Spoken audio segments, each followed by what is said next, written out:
गांव वर्सेस शहरी बहू का पार्टी लुक। रेशा बेटा, बहुत बहुत शुक्रिया जो तूने उस माया का पता मुझे दिया। उसने मेरा हर कपड़ा कितना अच्छा सिला है ना, मैं बता नहीं सकती हूँ। आज तक कोई टेलर मुझे ऐसा नहीं मिल पाया जो इतने परफेक्ट कपड़े सिल सके। अरे तो इसमें इसका क्या कमाल है, वो तो सिलने वाले की मेहनत है जो उसने इतने अच्छे कपड़े बनाए। इसको शुक्रिया बोलने की कोई जरूरत नहीं है आपको। और बहना, मैं बता दूं कि अगर यही कपड़े आप मेरी शहरी बहू की जानकारी में बनवाती ना तो वो तो और भी अच्छे कपड़े सिल कर देती, सच में। नहीं संगीता बहन, आप गलत बोल रही हो। आपकी बहू ने मुझे उस शानदार टेलर का पता बताया है, तो इसमें कमाल आपकी बहू का भी है, इसीलिए तारीफ की हकदार तो रेशा भी हुई ना। इतनी भी कमाल की बात नहीं है। सही कहा, सिलने वाले का कमाल है, बताने वाले का क्या है।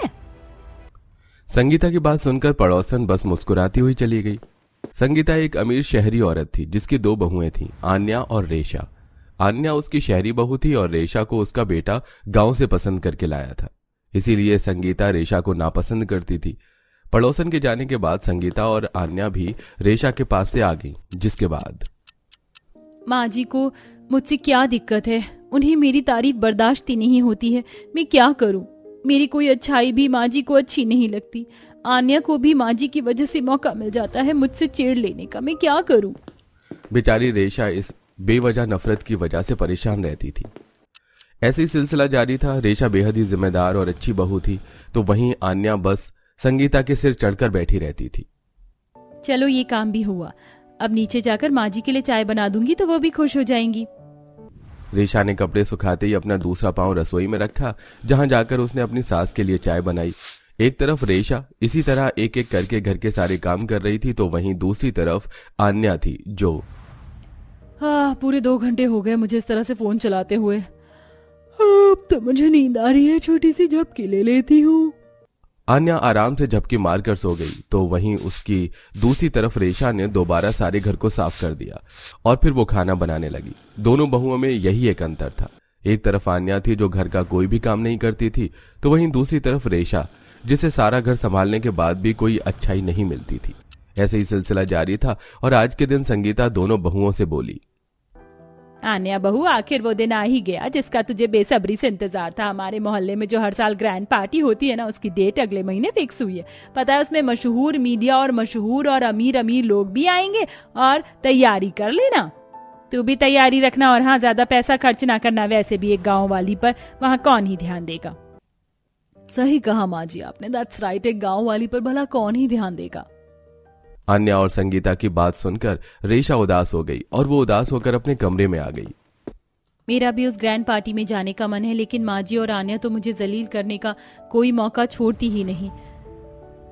कोई बात नहीं, जिंदगी का हर पल खुशी से जीना चाहिए। माँ जी और आन्या भी मेरी ड्रेस को देखकर यकीनन बहुत ज्यादा खुश होंगी। माँ जी ने मुझे ज्यादा खर्च करने को भी मना किया है, तो मैं एक काम करती हूँ, अपनी पुरानी साड़ियों से माया से बोलकर गाउन बनवा लेती हूँ।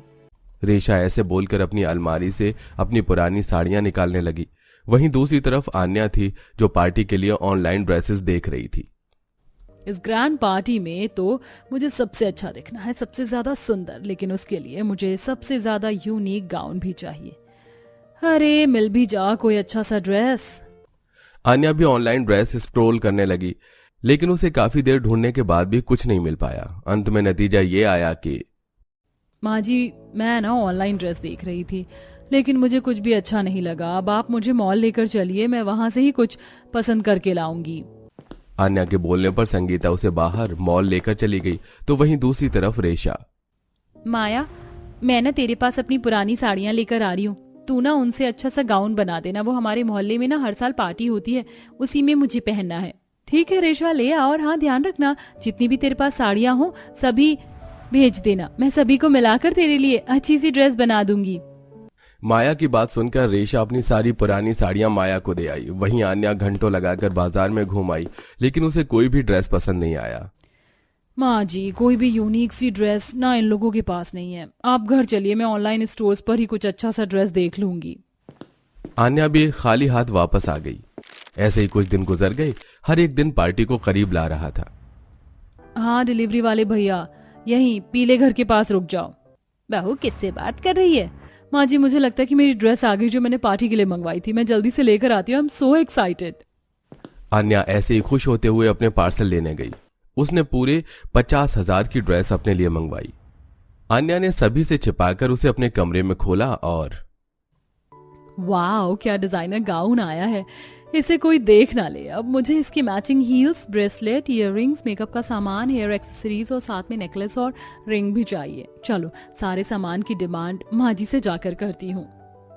अन्या को जो जो भी चाहिए था उसने एक बार भी सोचे बिना सारी चीजों के बारे में अपनी सास से जाकर बोल दिया। ओके डियर, मैं तुम्हें कल सारा सामान दिलवाने चलूंगी। संगीता भी अन्या को उसके कहे मुताबिक ही शॉपिंग करवा रही थी। वहीं दूसरी तरफ रेशा। अच्छा आया है सिलकर तो। फिटिंग भी अच्छी है। एक काम करूंगी, अभी तो ये बड़ा फीका फीका लग रहा है, इस पर मैं अपने हाथ से कढ़ाई कर दूंगी, फिर यकीनन ये गाउन बहुत ही ज्यादा अच्छा लगेगा। उसके लिए मुझे बाजार से थोड़ा माल लाना होगा। रेशा ऐसे बोलकर बाजार से सामान लेने को निकल गई। वो अपनी ड्रेस की सजावट के साथ साथ ज्वेलरी बनाने को भी सामान लाई और उसने हील्स, ब्रेसलेट, नेकलेस और सारी ज्वेलरी घर में ही बनाई और साथ ही उसने अपनी ड्रेस पर भी हाथ से कढ़ाई की, जिससे कि वो और भी सुंदर बन गई। अरे वाह, बिल्कुल रानियों वाली कपड़े लग रहे हैं, मेरी नजर ना लगे। रेशा भी अपना सामान देख देख कर बहुत ज्यादा खुश थी। ऐसे ही सिलसिला जारी था और वो दिन भी आ गया जब पार्टी थी। अन्या अपना सारा महंगा सामान पहनकर तैयार हुई। उसकी पांव से लेकर सिर तक हर एक चीज बहुत महंगी थी। तो वहीं रेशा ने भी जुगाड़ में ही बहुत ही ज्यादा अच्छी ड्रेस बनवा ली थी। दोनों बहुएं तैयार होकर संगीता के सामने आई। वाह, क्या ड्रेस है ये, इस पर कहाँ से आई? एक मिनट, ये तो इसकी पुरानी साड़ियों से बनी हुई है। वाह अन्या बहू, कितनी सुंदर लग रही है, तू नजर ना लगे। संगीता ने बस अन्या की ही तारीफ की, जिसे सुनकर रेशा को बुरा लगा और फिर वो सभी पार्टी में पहुंच गए। काफी पार्टी बड़ी जगह में थी और दोनों बहुओं के एंटर करते ही सारे कैमराज ने बस रेशा को घेर लिया। अरे वाह, कितनी सुंदर ड्रेस पहनी है इस लड़की ने। है कौन ये? ये संगीता जी की बहू है रेशा। वाकई छा गई ये तो आज की ग्रैंड पार्टी में। अरे हटिए हटिए मेरे पास से। अरे क्या बात है, ये ड्रेस है आज की पार्टी की विनर ड्रेस। वैसे आपके घर से कोई और भी आया है? जी जी, ये मेरी बहू है, मैं हूँ इसकी सास। सभी की तारीफें सुनकर संगीता भी जल्दी जल्दी से आगे को आने लगी और रेशा की काबिलियत और उसकी इतनी तारीफें सुनकर संगीता अन्या को कम और पार्टी में रेशा को ज्यादा अपने साथ रख रही थी। ये आपकी बहू है? सो गुड, ये ड्रेस और पूरा लुक आपकी बहू बहुत ब्यूटीफुल है। जी जी शुक्रिया। माँ जी ने शायद आज मुझे अपना लिया। माँ जी कितनी अच्छी लग रही हैं हंसते हुए। शुक्रिया माया, अगर तू ना होती तो शायद इस तरह से मैं सभी का और माँ जी का दिल ना जीत पाती। रेशा ऐसे ही मन अपनी सहेली का शुक्रिया अदा करने लगी। रेशा की पार्टी में खूब तारीफ हुई और सभी ने उससे उसकी ड्रेस के बारे में भी पूछा। वहीं दूसरी तरफ रेशा के बराबर में अन्या को कोई देखने को भी तैयार नहीं था, जिसकी वजह से उसे बुरा लग रहा था। माँ जी, इस गांव वाली की कुछ ज्यादा जय जयकार नहीं हो रही है। आप कहो तो अभी इसकी ड्रेस को काट कर इसकी बेइज्जती करवा दूं। सोचना भी मत अन्या बहू, रेशा की वजह से आज मेरी नजरें गर्व से ऊंची हो गई हैं। रेशा मेरी बहू और उसके साथ में कुछ भी तुझे नहीं करने दूंगी, समझ आया? संगीता की बात सुनकर अन्या हैरान रह गई। वो समझ गई थी कि अब आसमान से नीचे आने का उसका समय आ चुका है। आज के बाद फिर कभी अन्या ने रेशा से बैर नहीं रखा। संगीता भी अब रेशा को पसंद करने लगी थी और अब पूरा परिवार खुशी खुशी मिलजुल कर रहता था। अरे बहू, अब तो तुम्हारी देवरानी आ चुकी है, अब तो तुम आराम करोगी। ऐसा नहीं है आंटी, देवरानी आई है तो क्या, हम दोनों देवरानी जेठानी मिलकर काम करेंगे। देख लिया, मेरी बहू बाकी जेठानियों की तरह नहीं है। ये तो बहुत अच्छी बात है बहू, अगर देवरानी जेठानी बहन बनकर रहे तो ही घर अच्छे से चलता है। घर आए मेहमान नई नवेली बहू को देखकर अपने अपने घर चले जाते हैं। इसी तरह एक महीना बीत जाता है, पर एक महीने बाद भी सुनीता घर के किसी भी काम को हाथ नहीं लगाती और ये बात निशा को खटकने लगती है। ऐसे ही एक दिन कमरे में आराम से बैठकर सुनीता फोन चला रही होती है। ये देख निशा उसके पास आकर उससे कहती है, सुनीता, तुम्हारी शादी को 1 महीना हो चुका है, अब तुम्हें घर के काम करने शुरू कर देने चाहिए। और तुम हर समय क्या फोन में देखती रहती हो?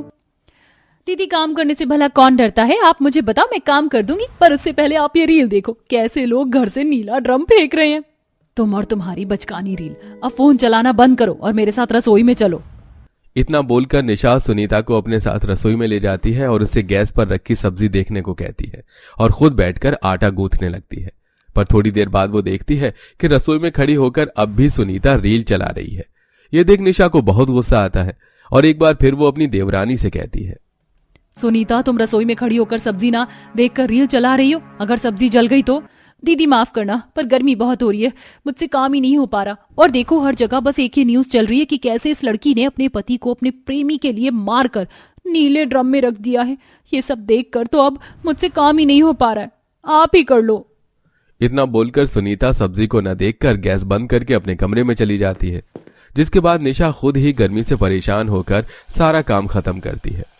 इसी तरह कुछ दिन और बीत जाते हैं और अब भी सुनीता घर के कोई काम नहीं करती है और हर समय फोन चलाती रहती है। इसने तो मुझे परेशान कर दिया है, लगता है अब कोई तरकीब निकालनी ही पड़ेगी। बहुत शौक है ना इसे नीला ड्रम देखने का, अब बताती हूँ इसे।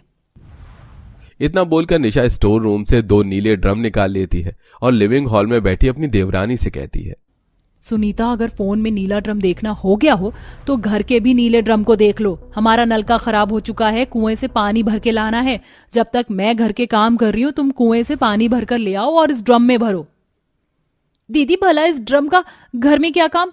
वैसे भी आजकल इस ड्रम से बहुत बड़े बड़े कांड किए जा रहे हैं। मैं अभी प्लम्बर को बुला देती हूँ, नल का ठीक हो जाएगा। एक बार फिर सुनीता कामचोरी दिखाकर फोन चलाती हुई कमरे में चली जाती है। कुछ देर बाद निशा की एक पड़ोसन आती है तो उसके घर में नीला ड्रम देखकर शांति से कहती है, शांति बहन ये नीला ड्रम किसे डराने के लिए लाई हो? कहीं ऐसा तो नहीं अपनी छोटी बहू को इसमें डालने का प्लान है, जैसे उस मुस्कान ने अपने पति को डाल दिया था? अरे बहन तुम कैसी बात कर रही हो, हम लोग ऐसे नहीं हैं। और ये नीला ड्रम तो मेरी बड़ी बहू लाई थी पानी रखने के लिए, पर मेरे छोटे बेटे दीपक ने नल का ठीक करवा दिया। अब इस नीले ड्रम की कोई जरूरत नहीं है। ये तो बहुत अच्छी बात है, वरना नीले ड्रम से तो लोग इतना डरने लगे हैं कि घरों से नीला ड्रम फेंक रहे हैं। पड़ोसन की यह बात निशा और सुनीता दोनों सुनती हैं। जहां निशा के दिमाग में अपनी देवरानी को डराने का आइडिया आता है तो वहीं ये देख सुनीता डर जाती है और डरती हुई अपनी सास और पड़ोसन से कहती है, माँ जी आंटी जी सच कह रही है, क्या पता कब किसका मन बदल जाए, इसीलिए हमें भी अपने घर से ये नीला ड्रम निकाल देना चाहिए। अरे सुनीता तुम बेकार ही डर रही हो, घर में नीला ड्रम बहुत काम आते हैं और वैसे भी हमारे घर वालों को नॉनवेज बहुत पसंद है। आंटी जी आप मुर्गी बेचने का काम करती है ना, आप मुझे 2 मुर्गी दे दीजिए। सोच रही हूँ उन्हें पालूं और जब वो अंडे दे दें तो इसी नीले ड्रम में कसाई की तरह उनका काम तमाम कर दूं। जेठानी जी आप ऐसी कसाई वाली बातें कैसे कर सकती हैं? आप पहले कसाई थी क्या? अरे बहू तेरी जेठानी नहीं करती ये काम, उसके रिश्तेदार में कोई कसाई था, इसीलिए तेरी जेठानी ऐसा बोल रही है। शांति और निशा की बातें सुनकर अब सुनीता डर जाती है और वहां से चली जाती है। उसके चेहरे का डर देखकर निशा को बहुत अच्छा लगता है। इसी तरह 2 दिन और बीत जाते हैं, पर इतना डरने के बाद भी सुनीता अपनी हरकतों से बाज नहीं आती। अब ऐसे ही एक दिन हॉल में रखे नीले ड्रम से निशा पुराने कुछ कूड़ा कबाड़ निकाल रही होती है। दीदी कुछ दिनों बाद घर में सफेदी का काम शुरू हो जाएगा, आपको तो नीले ड्रम में फालतू की चीज भरनी चाहिए, फिर आप इस नीले ड्रम को खाली क्यों कर रही हो? ये नीला ड्रम तो मैं काम चोरों के लिए खाली कर रही हूँ।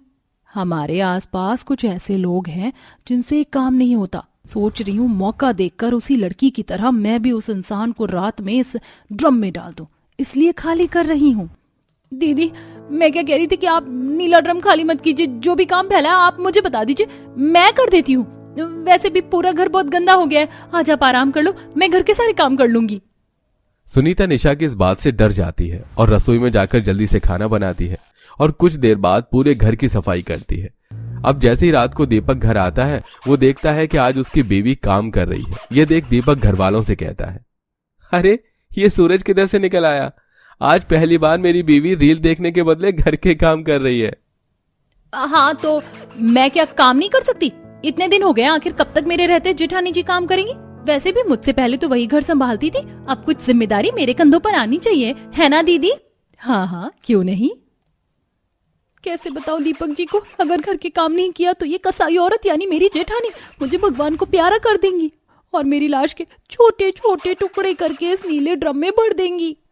अब इस तरह निशा हर समय सुनीता को डराती है और घर के सारे काम करवाती है। कुछ दिनों में घर में सफेदी का काम शुरू हो जाता है और एक नीले ड्रम में लाल रंग का पेंट आता है, जिसे अकेली निशा खींचती हुई घर में ले जा रही होती है और नीले ड्रम में लाल रंग देख सुनीता के होश उड़ जाते हैं।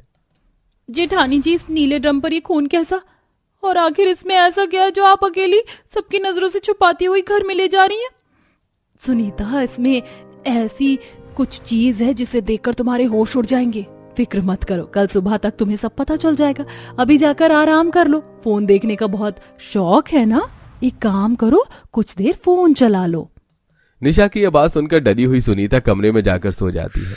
अब आधी रात को सुनीता की आंख खुलती है और वो पानी पीने के लिए कमरे से बाहर जाती है, जहां निशा हाथों में चाकू लेकर खड़ी होती है और उसके साथ दीपक और शांति भी होते हैं। माँ, मैंने तो तुम्हें पहले ही बोला था कि बहुत कमजोर है सुनीता, मेरी शादी इससे मत करो, पर तुमने एक नहीं मानी। बेटा, गलती हो गई, पर अब गलती सुधारने का समय आ चुका है। बहू इसका भी काम खत्म कर दे और इस नीले ड्रम में भर दे। नहीं, मैं काम चोर नहीं हूँ, मुझे मत मारो। इतना बोलकर सुनीता की एकदम से आंख खुल जाती है। ये सब एक सपना था। तभी दीपक उसे पानी दे रहा होता है। ये देखकर दीपक के हाथ से वो पानी लेकर जमीन पर फेंक देती है और खुद कमरे से बाहर जाती है।